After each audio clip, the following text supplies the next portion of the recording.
ആദ്യം തന്നെ ചൂടായ ചട്ടിയിലേക്ക് നമുക്ക് കുറച്ച് വെളിച്ചെണ്ണ ഒഴിച്ച് കൊടുക്കാം. ഈ സമയത്ത് നമ്മൾ കരിമീൻ ഉപ്പും മുളകും മഞ്ഞളും കൂടെ പുരട്ടിയിട്ട് നമുക്ക് ജസ്റ്റ് ഒന്ന് ഷാലോ ഫ്രൈ ചെയ്തെടുക്കണം. അപ്പം കരിഞ്ഞു പോകാതെ സൂക്ഷിക്കുക. അപ്പം നമുക്ക് ഷാലോ ഫ്രൈ ചെയ്ത് മാറ്റി വയ്ക്കാം. ചൂടായ എണ്ണയിലോട്ട് നമ്മൾ കുറച്ച് ഇഞ്ചി ചെറുതായി അരിഞ്ഞ് ചേർത്ത് കൊടുക്കുകയാണ്. ഇതിലേക്ക് നമ്മൾ നീളത്തിൽ അരിഞ്ഞ് വെച്ചിരിക്കുന്ന വെളുത്തുള്ളിയും ചേർത്ത് നന്നായിട്ട് ഇളക്കുക. ഇതിലേക്ക് നമ്മൾ ബാക്കി വെച്ചിട്ടുള്ള പച്ചമുളക് കൂടെ ചേർത്തിട്ട് നന്നായിട്ട് വഴറ്റിയെടുക്കുക.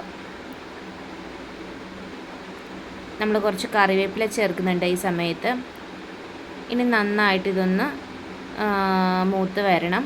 അപ്പോൾ തീ കൂട്ടി തന്നെ ഇടുക. ഇനി ഇതിലേക്ക് നമുക്ക് ചെറുതായി അരിഞ്ഞു വെച്ചിരിക്കുന്ന സവാള ചേർത്തിട്ട് നന്നായിട്ട് വഴറ്റുക കേട്ടോ. അപ്പോൾ ഈ സമയത്ത് സവാള നന്നായിട്ട് വഴന്ന് വരാൻ വേണ്ടി നമുക്ക് ലേശം ഉപ്പ് ചേർത്ത് കൊടുക്കാം. ഒരു 1/4 ടീസ്പൂൺ മഞ്ഞൾപ്പൊടി, ഒരു 3 ടീസ്പൂൺ മുളക് പൊടി ഇതിട്ടിട്ട് നമുക്ക് നന്നായിട്ടൊന്ന് വഴറ്റിയെടുക്കണം. കരിഞ്ഞു പോരുത്. ഇതിലേക്ക് നമുക്ക് കുറച്ച് വെള്ളവും കൂടി ചേർത്തിട്ട് നന്നായിട്ട് തിളപ്പിച്ചെടുക്കണം കേട്ടോ. തീ കുറച്ച് തന്നെ വെക്കണം പൊടികൾ ഇടുന്ന സമയത്ത്. ഇതിലേക്ക് നമുക്ക് ഒരു തേങ്ങാപ്പാൽ, അതായത് ഒരു തേങ്ങയുടെ പാൽ നമ്മൾ പിഴിഞ്ഞ് വെച്ചേക്കുന്നതാണ്. അതിൻ്റെ തലപ്പാലും 2ാം പാലും കൂടി ചേർത്താണ്. അത് നന്നായിട്ട് ഒഴിച്ചിട്ട് ഇളക്കി കൊടുക്കുക. ഇതിലേക്ക് നമുക്ക് കുടംപുളിയും കൂടെ ചേർത്ത് കൊടുക്കണം. നേരത്തെ ഞാൻ 2 കഷ്ണം കുടംപുളി ഓൾറെഡി ചേർത്തിട്ടുണ്ടായിരുന്നു.